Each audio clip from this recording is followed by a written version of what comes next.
Ano sinabi mo?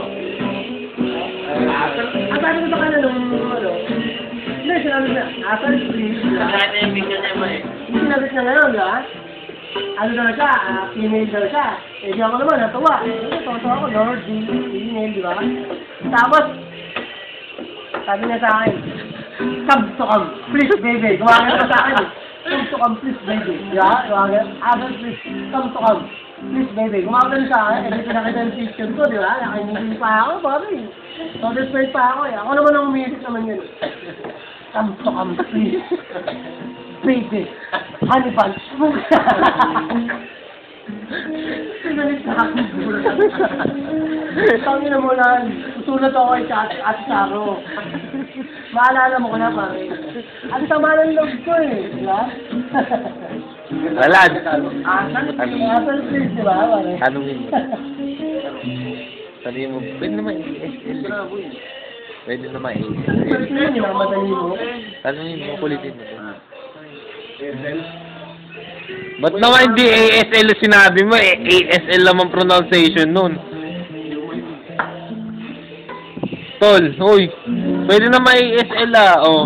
Diba, Asal lang yun, pare, asal. Kasi nga, babae, malambing ka eh. Malambing ka sa kadat mo eh. Doon mo makukuha yung loob ng kadat mo. Paano ka asal ang sinabi mo? Mukhang kawawa. Hindi, kung ASL, mukhang kawawa. Eh bakit, paano ba? Paano ba pag halimbawa ASL sinabi mo? Bilisan mo konti. Bakit? Bilang mo ulit. Saan ka pare?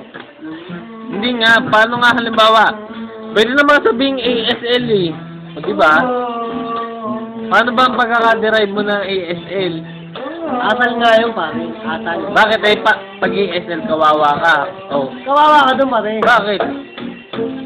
Kawawa ka dun, pare. Pag sinabing ASL, kawawa ka dun. Pilipino pa yun. Tangin na, babalo ka na. ASL, please! Ano mo? Ayun ka. Eh pag... Ano yung kasarap ang buwan? Eh anong pinakamaganda para ano, Ito ma-answer? lang yung pare, di ba? Pag nagsigat ka,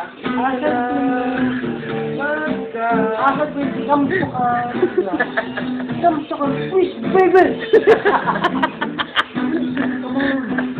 In 1 minute, putang ina mo, please guys, ang oras na. Wala pa akong oras na pinakita mo, ayos ka eh.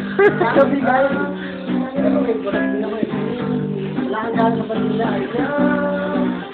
Yung maganda yung oras sa akin, wala naman, di ba? Wala na. Ngayon mo lang, pag-smoke, grabe.